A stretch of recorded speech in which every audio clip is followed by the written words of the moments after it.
Margarita, ¿qué es hoy ser progresista en la Argentina? Porque todo aparece tan mezclado, tan confuso. ¿Cómo definiríamos a alguien que se alinea tras el progresismo, progresistas? Primero que nada, por suerte, ya no son tantos los que se alinean. Sí hay algo que nos han dejado, es un espacio muy vacante donde ya hoy no pelean por ser tan progresistas. Me refiero sobre todo a los candidatos más taquilleros, más instalados. Ni Scioli ni Macri pelean por ser progresistas y obviamente no podrían hacerlo. Digamos que hay varias definiciones para plantearlo. A mí me gusta un poco la idea de Fernando Savater cuando él define por lo contrario y él dice, en la búsqueda del progreso hay que reconocer cuáles son los obstáculos, que son la miseria y la ignorancia. Por lo tanto, los que no luchan por el acceso a la educación, al conocimiento y para combatir la pobreza, esos son reaccionarios, el resto son progresistas. Eso es un poco lo que define. Si llevamos esto a una propuesta de gestión, hoy un gobierno progresista es aquel que, por ejemplo, lleve adelante una reforma del sistema de impuestos que haga que efectivamente paguen más los que más ganan o los que más tienen y no seguir teniendo un IVA al 21% que tiene un enorme impacto en el bolsillo de un asalariado, ¿no? Por ejemplo. Entonces, creo que lo importante es poder traducir algo para que no quede en el marco de lo teórico a cuáles son las cosas en términos de gestión que propone un progresista. Y estos dos ejes, continuidad o cambio, ¿cómo se inscriben en por lo menos en la campaña de tu fuerza que se plantea hacia el progresismo? Creo que es un antagonismo falso, en realidad, sobre todo por quienes los representan. Y hemos visto en los últimos días de qué manera Scioli se hace cada vez más macrista y Macri se hace cada vez más kirchnerista, ¿no? El propio discurso, cuando no hay convicción en las ideas que defienden. Entonces caminan por detrás de lo que dicen las encuestas y hoy parece que a Macri le están diciendo sus consultores, sus gurúes, bueno, tenés que decir que no estuvo tan mal el tema de la estatización de YPF y de la jubilación y las cosas que él no creía antes las cree ahora. Esta cosa de ir mutando en el pensamiento y en las posiciones de acuerdo a cómo marcha la opinión pública o cómo le dicen los encuestadores que marcha. Yo creo que no hay ni en Scioli una continuidad a pleno, no la hay porque Scioli hasta tiene un estilo de gestión distinto, ni hay en Macri un cambio tan rotundo. Entre otras cosas porque son conceptos muy vacíos de contenido. Cuando uno habla de cambio, ¿qué tipo de cambio? Nosotros decimos, hace falta en la Argentina un cambio ético y cultural, no es cambiar el que va y se sienta en el sillón. Y esas son cuestiones que tienen que ver sobre todo con la propia sociedad, la decisión de producir qué tipo de cambio. Ahora, ¿también tienen que ver con la economía o no necesariamente? Tiene que ver con la economía, no, lo que no debería haber es que la economía termine copando absolutamente ni el discurso político ni el proyecto de gestión. La economía tiene que ser un instrumento puesto al servicio de un modelo de desarrollo que a nuestro juicio y como progresistas debe priorizar hoy el problema más grave que la Argentina tiene, que es la pobreza. Si no ponemos eso como eje y la economía la garantizamos para que los grupos económicos puedan seguir haciendo buenos negocios y no la aseguramos para que la gente tenga igualdad de oportunidades de progreso, bueno, eso es lo que define. Hay una masa grande de gente, no sé qué porcentaje de los votantes, que cree que el Frente para la Victoria ha expresado el progresismo en términos de que ha repartido,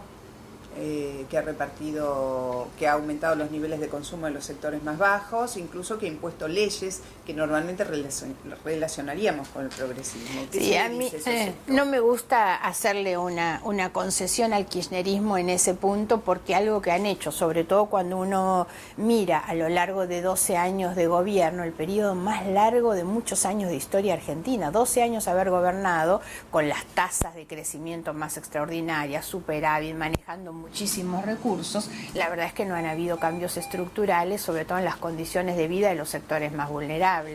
Eso choca frontalmente con un proyecto progresista. La corrupción, el enriquecimiento personal de los funcionarios, que es tan obsceno, tan imposible de justificar y tan evidente, chocan de narices con un proyecto progresista.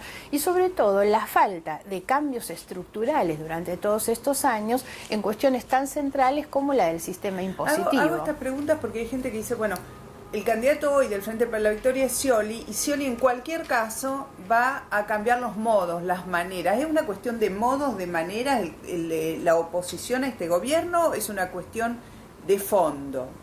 Para nosotros es de fondo y es de fondo en ese punto. Yo no le hago concesiones, este no es un proyecto progresista, no es un proyecto de centro-izquierda. Aquellos que se emocionaron cuando Kirchner bajó el cuadrito de Milani de la ESMA no pueden tolerar terminar el gobierno con un Milani, digamos, al que sacan solo por una cuestión electoralista y nada más, y no hay convicción o con los niveles de enriquecimiento que han tenido. Ahora, lo cierto es que cuando uno piensa qué es lo que a la sociedad la conmueve hoy en una búsqueda de cambio, tiene más que ver con cuestiones de estilo que de fondo. La gente está bastante harta de ese estilo prepotente, soberbio, del choque, de la confrontación permanente. Entonces a veces el cuestionamiento se queda en una cuestión de estilo y por eso Scioli, que aparece como el continuador de muchas otras cosas, tiene un cambio de estilo, entonces podría servir y ser funcional a muchos de esos sectores. Macri parece haberse parado en ese estilo, no obstante lo cual, por lo menos en el estilo de no confrontación, en la ciudad no le sirvió en esta segunda etapa del balotaje. No le sirvió, entre otras cosas, y me parece que eso es lo bueno, que es cuando hay una sociedad que exige. Y a mí me da la impresión que tanto Macri como Scioli son candidatos vacíos en términos de que hay una sociedad con bajos niveles de exigencia y eso les permite hacer la plancha. Uno escucha a los dos candidatos y la verdad es imposible sacarles una definición concreta, un posicionamiento concreto. No hablan de los temas que realmente hoy más cruzan el debate de la Argentina, el problema de la justicia, la falta de independencia, la corrupción, la pobreza. Esos son temas de los que ellos no se hacen cargo. Entonces venden espejitos de colores todo el tiempo y aparecen como una cosa muy superficial. Ahora, naturalmente que hay momentos donde la gente empieza a sentir que hay un quiebre y que hay que producir un cambio mucho más profundo y entonces ya no le sirve hacer la plancha. A un tema que a mí me parece importante, que es el de la economía, y pregunto, ¿cuánta continuidad, en términos de lo que el común de la gente entiende por continuidad, resiste la economía tal cual está hoy? Es que el problema de la economía necesita tiempos y plazos un poco más largos que lo que hemos tenido. Si hay una característica de este gobierno es el cortoplacismo. No hay planificación y eso nos quita previsibilidad, confiabilidad, nos quita inversiones, por supuesto, porque todo es corto plazo.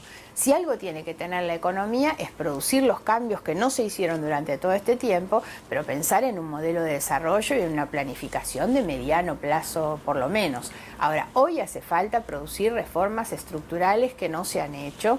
Si uno toma uno de los temas centrales, digamos, de la agenda económica es la inflación. Ahora, ahí, como en otros temas, nosotros decimos siempre, nuestros pilares como progresistas son igualdad y decencia. Si uno aplica eso al tema de la inflación, lo primero es que la igualdad tiene que estar en el objetivo central de una discusión de la inflación, porque los que más sufren son los sectores más vulnerables.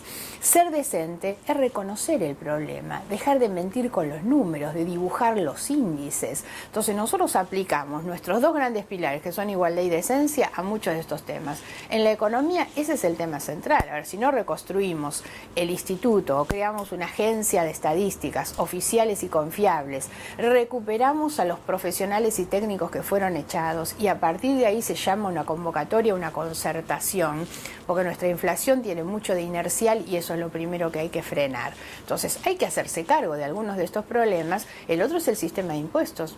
Tenemos un sistema de impuestos que es injusto, regresivo, complicado. Hay que ir a un sistema de impuestos más simple, con menos impuestos, más eficientemente cobrados.